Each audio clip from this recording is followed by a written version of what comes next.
The first thing that we tend to do when, in order to, that kind of compromises our business is we tend to neglect the relationship. So, so from the first moment that we start to establish relationships with our clients and our customers, as business owners, we tend to think of them as, getting the contract or getting the sale or anything like that. But we need to actually take a step back and remember that they are people first and start to focus on the relationship building first. Um, so from the moment that a customer encounters your business, hold off on trying to make the sale and get to know them first. um, Interact with them, find out more about them, and all that kind of stuff. Ask them what their needs are, ask them what their pain points are, and take it the step further. Find out, um, what's their family situation like? Why are they doing what they're doing? Um, all of that kind of stuff is really important. And then once you build the relationship, they know what you do, whatever it is that you sell or whatever your service is. They will almost come to you and say, hey, can you help me with this? And that's when you start to make the sale and you say, okay, yes, I can help you with this, A, B, C, D, E. um, Trying to sell the Lamborghini to, sorry, I'm really not liking this Be Live. It keeps kicking in and out on my end and I don't know if that's normal, so I don't know if I'm going to use this again. Anyways, it might just, I live in the country and sometimes our internet's really funky, so things just don't work necessarily the way they do work, say if you were in the big city. Anyways, went on tangent there. But you can't try to sell the Lamborghini to the guy who's only shopping around. You have to, it is a skill set, but you have to actually acknowledge at what point of the sales process is someone in, and if they're just coming to you for the first time, you need to stop and look at the relationship first. Um,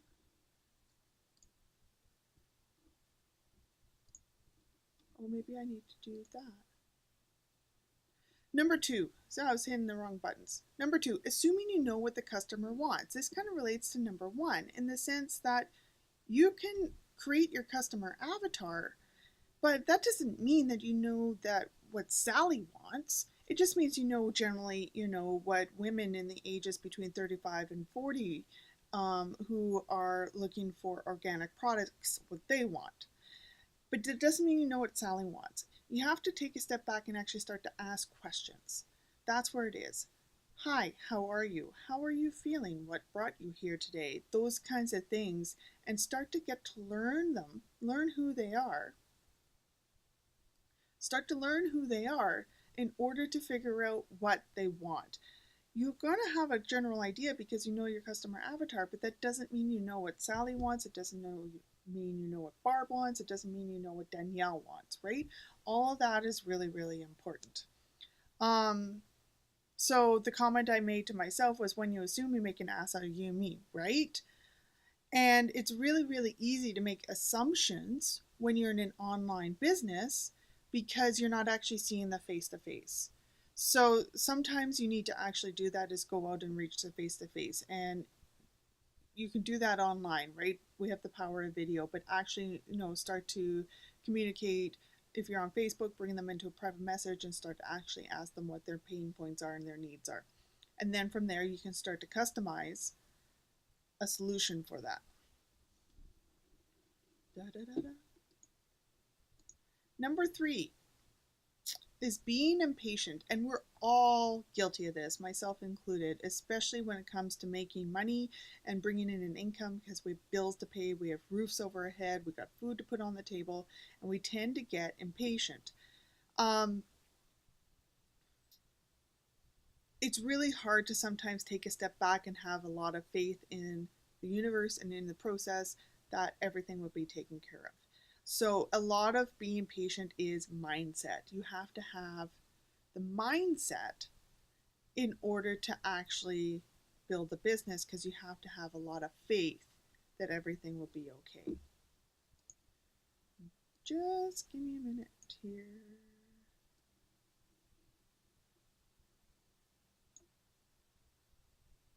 Yeah, BeLive seems to be going really glitchy. I'm looking at the live feed on my Facebook page. So we'll just keep going. It's all okay. This is being recorded. I will put it up live or put up the recording afterwards, and it'll also be on YouTube. So if you're catching bits and pieces, don't worry about it. We'll just go from there. So the fourth issue that a lot of entrepreneurs, online entrepreneurs especially, fail to do is they don't back up their data. This is so important. It's kind of like basics. It's kind of like putting on your seatbelt when you get in the car. It's kind of like um, don't use your mobile device while driving, yet people still do it, right? There are a lot of people out there who don't back up their systems. Whether it doesn't matter if it's your website or whatever it is, they don't have a backup of it. And you need a backup because guaranteed it'll go down. Trust me, I've done it lots of times for clients and myself where there wasn't a backup or the website went down, and to have that backup just saved my ass. You need to have your backups. Do not assume your host company is backing up your website. Never assume that. Most host companies charge extra to back up your website as they do security. That's how they make their money. It's part of their sales funnel. Some of them do, but they only keep one copy or they only keep it for 24 hours, right? Well, trust me, you want more than 24 hours. So it's really, really important to have a backup of all your systems. I use cloud-based functions. I use iThemes, Backup Buddy for all my clients' websites and my websites, as well as I use Dropbox for everything personal and all my files because I know that it's on the cloud. If my computer crashes, if something were to happen, I know that I can get access to that information again at some point. So always have a backup. Underestimating costs. It's really easy to believe that starting an online business doesn't cost you any money. And as unfortunate as that is, and let me be clear, I've had a brick and mortar business myself.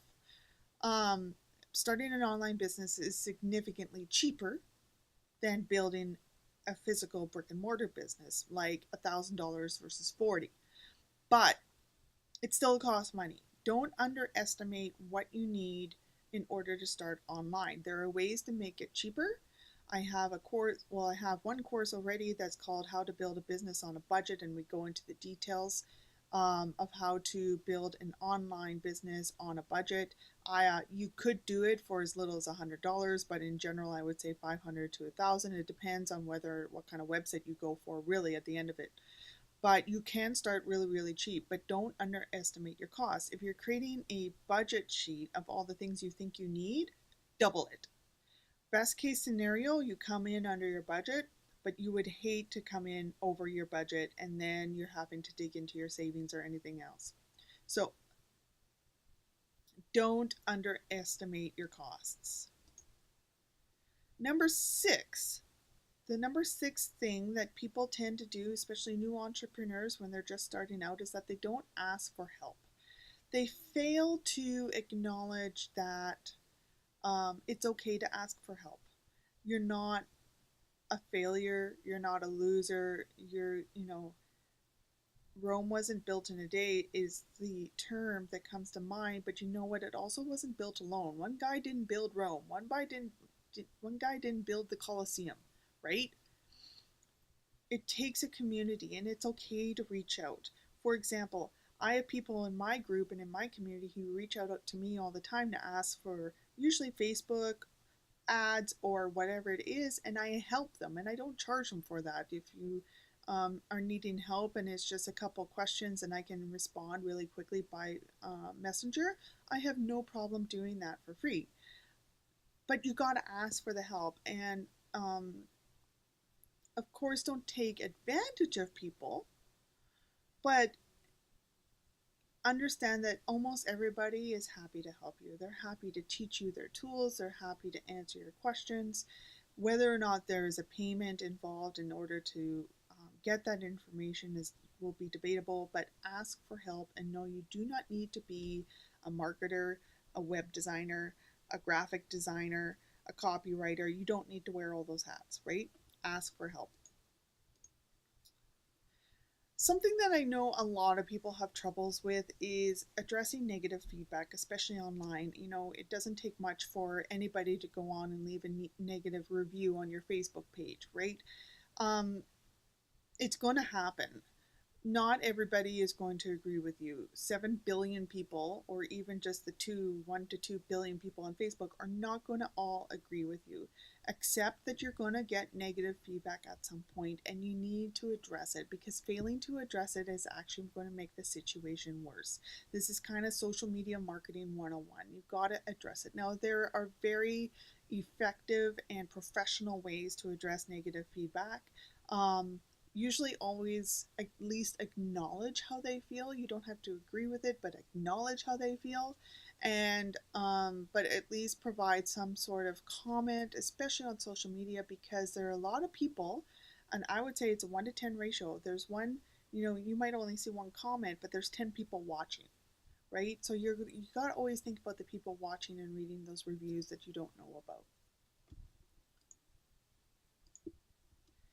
Inefficient time management. This one's hard, right? We're working online. We have online businesses. I myself run a lot of my business and my communication with my clients through Facebook. But you know how tricky that Facebook feed is? The Facebook feed just draws you in, and the next thing you know, I went in there to check a Facebook ad, and I'm halfway down my news feed, and I've lost 10 minutes of my time.